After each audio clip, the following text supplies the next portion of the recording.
want us to be thinking for a moment in the book of John about what was just read for us by Micah, the events that are unfolding in front of us and how they relate to our life today. We'll be talking a little bit this evening about suffering and hardships and trials, about pain and difficulties that come into our life. And I spoke this morning about adoption and the concept that at the center, at the heart of adoption is the realization that something traumatic has occurred. But it's not just adoption that makes that clear to us in the world. All of our lives face the realization that life's hard and that difficulties arise. And sometimes we face moments and opportunities that shake us down to our very core, that challenge us. I want to begin our lesson this evening by referencing my favorite author. And so all the eye rolls can get out of the way, and anybody that just wants to, oh no, C.S. Lewis.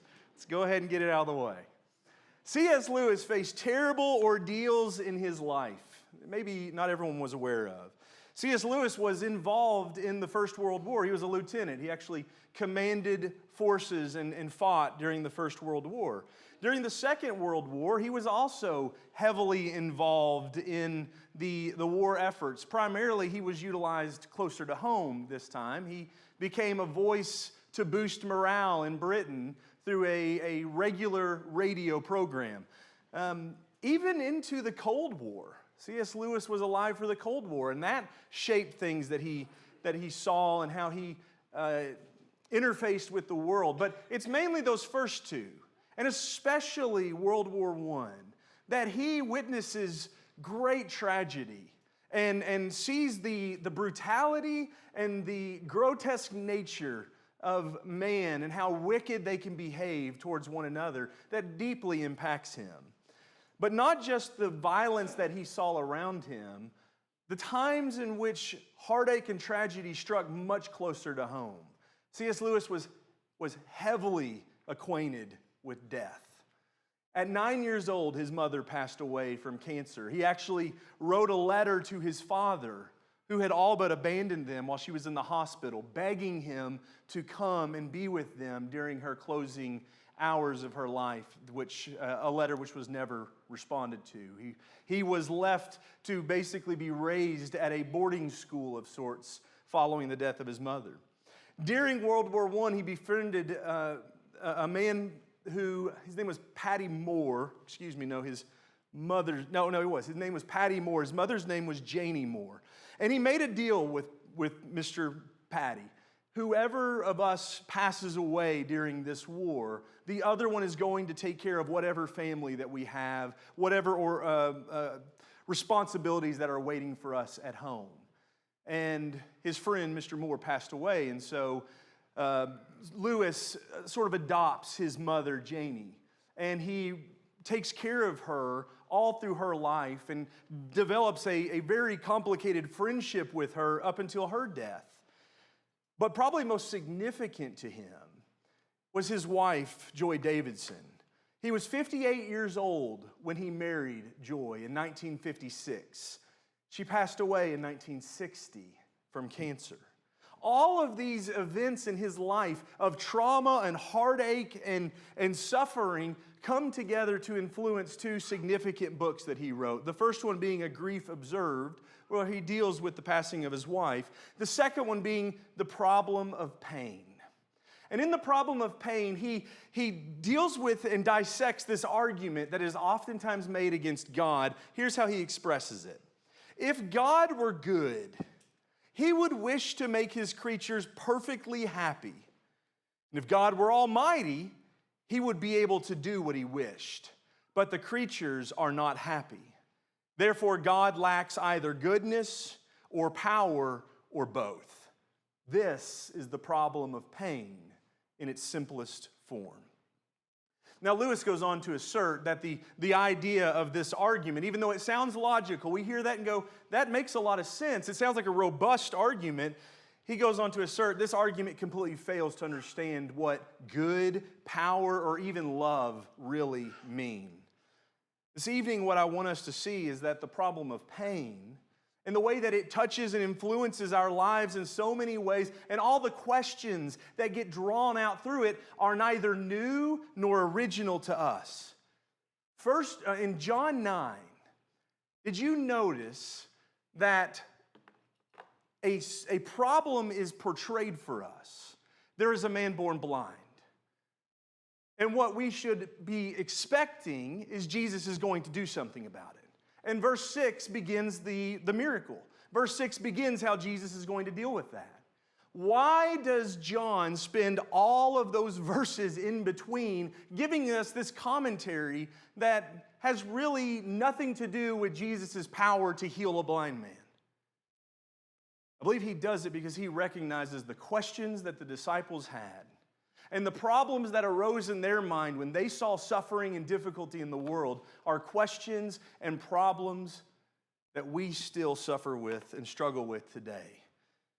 And so as we think about what he says here, we're going to focus on his words and discover that there are three aspects that are being revealed to us, and it's important for us to see about suffering and about pain. And those three aspects are that our suffering does not correspond to past sins, our suffering finds a meaning in its connection to God, and our suffering always has a purpose. I want us to think slowly about those, especially the last one, as we come back to them. So the beginning of this story, there's a man born blind. John tells us more about his condition in verse 8. He says that he has become a beggar because of his blindness, because of what has happened to him at birth. He now relies entirely upon the mercy and the compassion of strangers as they enter into the temple.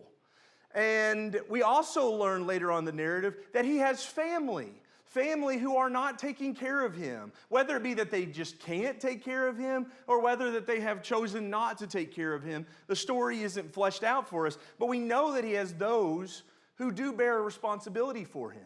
And this is the life of this man.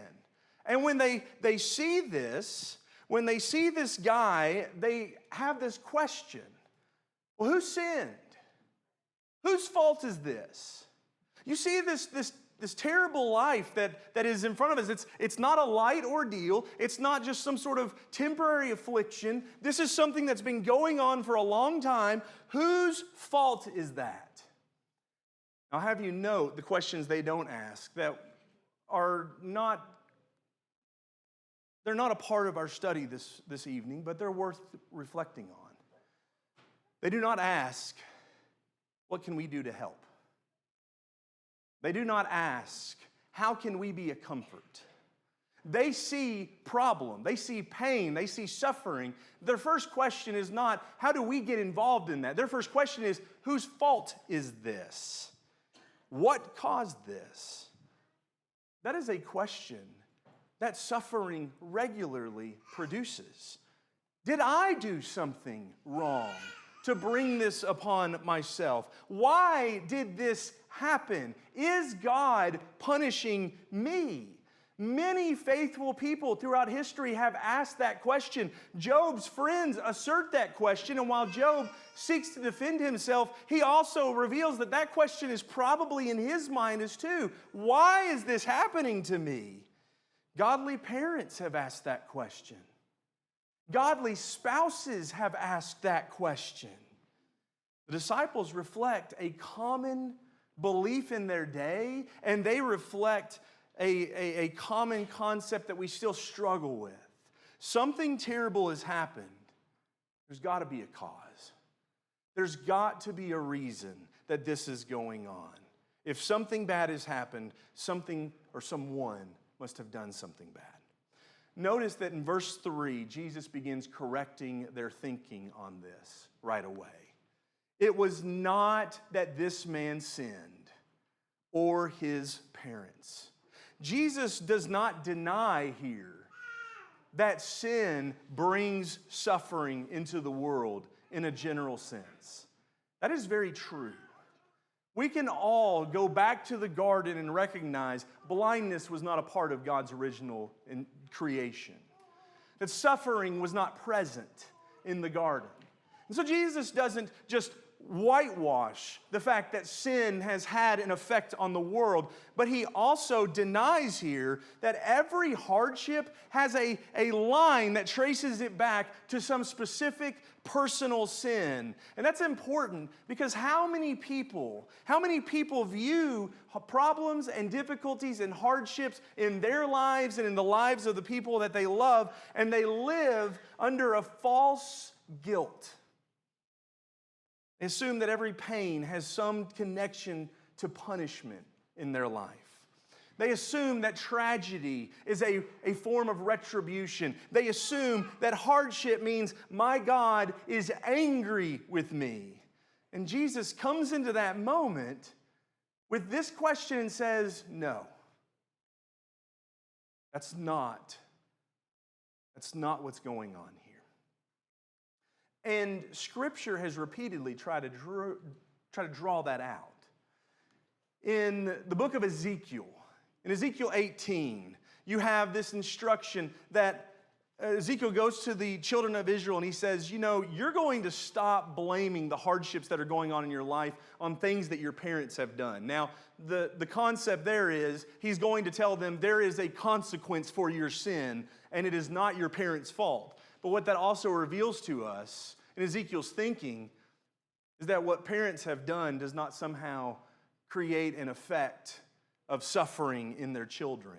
Jeremiah 31 and verse 30 points to the same thing, that children are not punished for their parents' sin. In Deuteronomy chapter 24, Moses speaks to the children of Israel and he says, it's not that when the son sins, the father is going to be punished, or when the father sins, the son is going to be punished. But everyone is responsible for their own sins. So why is that important to us?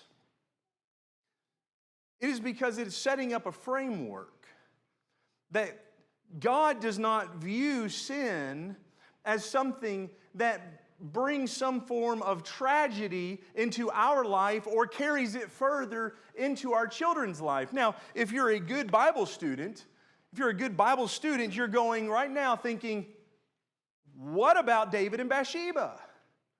That seems to go all in the face of everything that you have just said. Because David sins against Uriah, and he sins very likely against Bathsheba, and he sins against God, and his child dies. Is that not the very thing that we're talking about here? Is that not evidence that that is exactly why we might trace suffering back to sin? Please notice something specific about that account. Because one, it's incredibly rare in Scripture. It's incredibly rare that the account like that happens. But when it does, God shows up in some way, and He makes it very clear. He communicates in those moments, this is happening because of sin. Why does He feel the need to say that in those moments? Because that's not how sin normally operates. That's not what suffering is normally about. And so He draws this out here to say, you need to understand that what is our baseline understanding about suffering is not in play in this moment. David, because of your sin, this is happening. But it makes it out of the ordinary. It makes it not the normal reaction to what suffering has occurred. And Jesus now is pointing to that. It is not because this man sinned. It is not because his parents sinned. Sometimes, yes, suffering comes into our world because people live evil lives. Sometimes suffering does come into our lives because we live in a sin-broken world. Sometimes suffering comes into our lives because we stand opposed to satanic forces. We are light in the darkness, and it invites suffering into our lives. Sometimes suffering comes into our lives because, as the Ecclesiastic writer wrote, time and chance happen to us all. Sometimes it's just circumstance. What I really find interesting, though, is they asked the question, who sinned? Jesus said, that's not the problem here. And then he stopped. And he did not try to satisfy their curiosity. And maybe that's harder than anything else that we hear from this tonight. That Jesus didn't come to say, I'm going to tell you why all this is happening. He didn't come to say, I'm going to tell you why this occurred to this man. Instead, he's going to come to tell him there's a better perspective of what's going on in this moment. He redirects their attention to a purpose. He says, but the works of God might be displayed in him. Now, what that does not mean is that God somehow delights when pain or evil comes into our lives. What it means is our God is so big and so powerful that he can take what's broken and he can take what seems like it is covered and stained and he can make it useful and make it used that his glory might be seen through it. And if you just think about that for a moment, the blind man here, the man who has been born blind from birth, who has lived his entire life as someone who is missing a faculty of his ability to experience the world, and because of that, in his later life, he's become a beggar. And he's become one who is reliant on the compassion and goodwill of others. This blind man, is going to cause the world to see the glory of God. That's what Jesus comes in this moment to say. This man who cannot see will cause others to see God's glory. And that truth also runs all through Scripture. Joseph speaks to his brothers at the end of his life. And he says, the things that you did that you meant for evil, God meant for good. God used it for good. The pit, the lie to our father, the slavery, the prison sentence, everything that happened in Joseph's life, all of his suffering and all of his hardship, he says God is able to do something with that.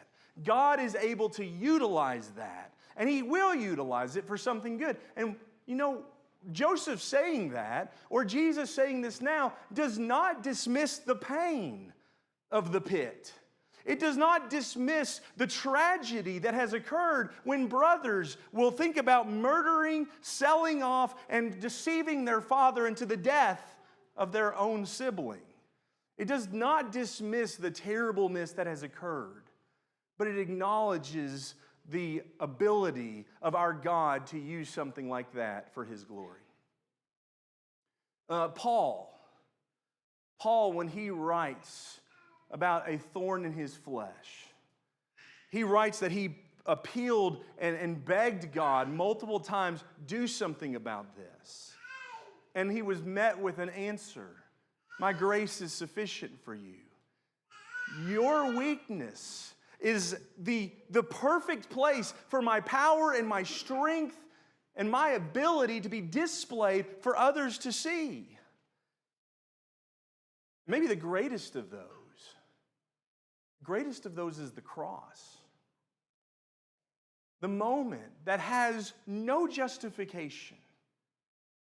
There's no way we go back to the cross ever and say, well, it led to something good, so.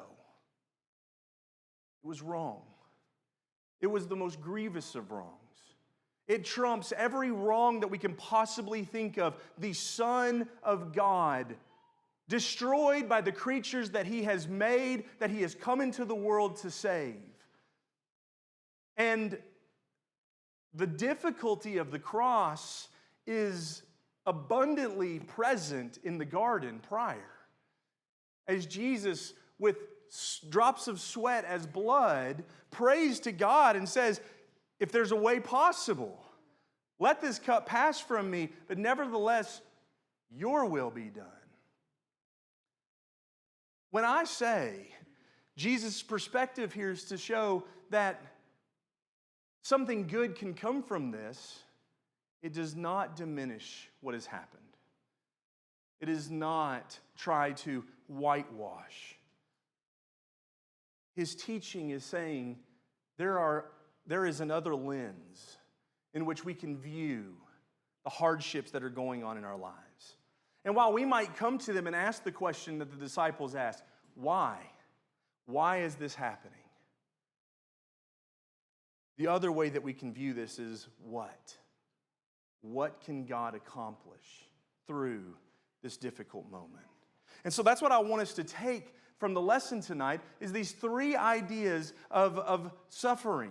When hardship, when pain comes into our lives, these three truths for us to recognize. First one being that suffering does not correspond to our past sins. We should not assume every hardship that we face is somehow connected to punishment. Jesus is clear here about that. Sometimes suffering has no blame at all. So we should not carry guilt that God hasn't assigned to us, that God hasn't placed upon us. We should not let Satan continue to have that stick to keep us from doing the next thing that I want us to recognize, discovering that our suffering, when it is connected to God in some way, can find meaning.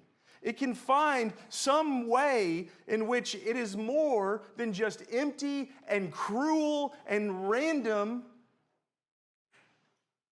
but that in God's hands it becomes a place of growth. In God's hands, it becomes a strengthening of dependence.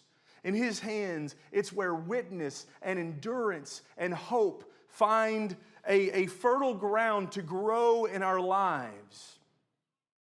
Peter writes about our suffering with that picture in mind. He speaks about our suffering saying trials refine us the way that gold is refined in a furnace. James says that trials produce something in us, steadfastness and maturity and completion.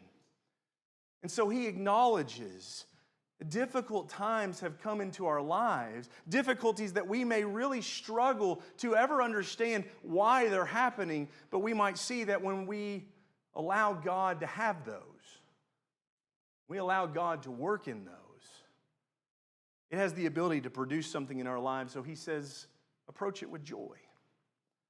See what can be done. But finally, I want to say that our suffering always has a purpose. And I feel like I need to qualify this just a little bit. You might look back in your past or look into the lives of others, and you might see incredibly wicked and vile things. And say, explain to me how that can possibly have a purpose. What Jesus says about this man born blind, if we could go back to his childhood and we could tell him, you're not going to get your sight for many, many years. Your family is either not going to be able to take care of you or they're just going to step away from you and be done. And you're going to become a beggar. But one day, the Son of God is going to come into your life. And all of this hardship and hurt and pain is going to be channeled into a moment when the world around you is going to see the glory and the splendor of God as He does what He has always done from the beginning, create beautiful things in His image, correct what is chaotic and darkness, and bring light into the world. You know what that guy's going to say? Can that get here quicker? Because nothing about this sounds fun up to that point. Discovering that there's a purpose doesn't make the trial easier. It doesn't take away the pain. And it doesn't even give us a reason that this happened for a good reason. it just reveals to us that God can do something with it. That God can work through those dark moments in our pain, where others might be able to start to see faith that maybe never would have seen it. In our pain, God can work to create a place where the pride and the arrogancy of others can be shifted and changed into humility. In our pain, God can create an opportunity for compassion and for concern for others to grow as we recognize comfort that is given to us we maybe never would have experienced and never would have known without. It's a place where Christ becomes magnified and greater in our lives as we hide more and more behind Him, realizing that this is the only place. This is the only place where what has happened to me has a purpose. So in suffering, we ask ourselves, God, can you do something with this? Help me to see it and help me to trust in it. Whenever Holly and I experienced our second major disruption on our adoption journey, we were in Arizona, and many of you remember this moment. We're ready to pick up the child that has been entrusted to us, and we're flying out with great anticipation, only to find out when we land, it's probably not going to happen. And immediately the questions start coming. God, is this my fault? Is this because of shortcomings in my life as a father or as a husband? I'm not the example. I'm not the man that this child needs. God, is this something that I have done that has brought this in? And I'm going to say that without Him, without God, those questions never go beyond that myself. They never go beyond looking at me and saying, God, what have I done? But something happened on that journey.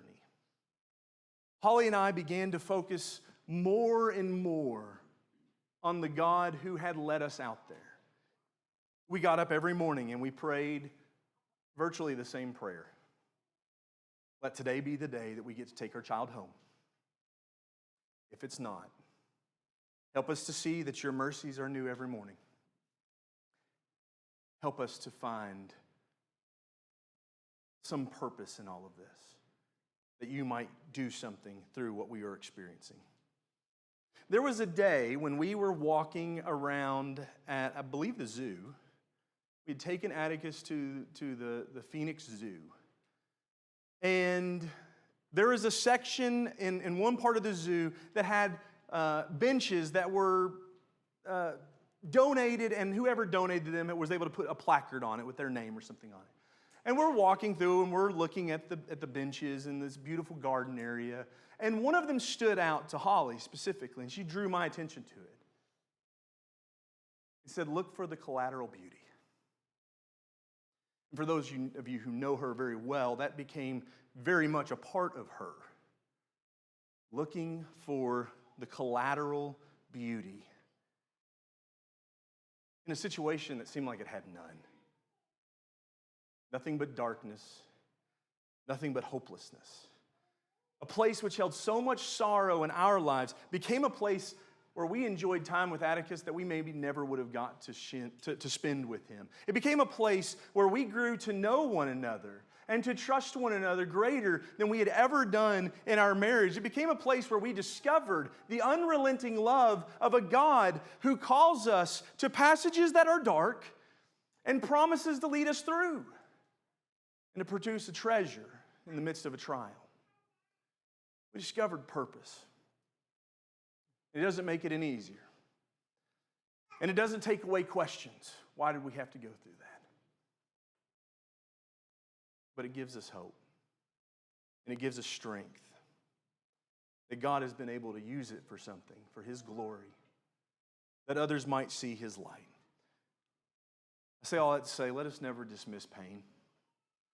The pain that we see in others, the pain that others experience, let us never dismiss the hardship that others face.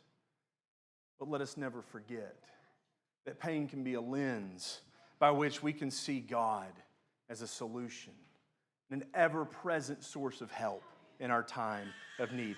Maybe there are things in your life that you can't explain what has happened. And maybe you never will.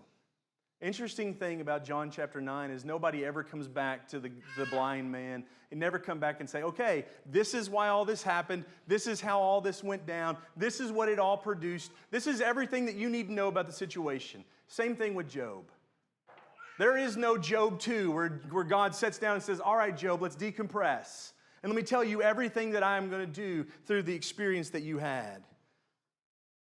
Instead, we see people who face very difficult times, and God does something great through them.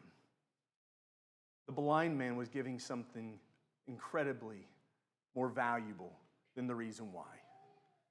He was given an experience with Jesus, where he was able to receive his power of light in the darkness of his life of blindness. In our lives today, Jesus is still present. He still shows up in suffering, and he still offers the gift of grace and compassion and healing that he provided to that man. Whatever the pain may be that we carry this evening, know that we don't have to carry it alone, because we have a family here that has also experienced pain and is willing to walk with us. Know that we don't carry it alone, because we have a God who sent his Son into our world, into our lives, that even in the greatest darknesses and the greatest hardships that you can possibly imagine, even in our sin, we can find hope, we can find life, we can find healing in the wings of the Son of God. If we can assist you in any way this evening in coming to discover that more, in coming to show that the works of God are going to be displayed in me through a life regenerated, a life given to him, a life washed free of sin, or a life that has faced hardship and difficulty, but we are going to trust our God as he leads us through it. And we're going to see how he's going to use it to his glory, that others might see his good works. However we can assist you in that, let's talk together as we stand and sing.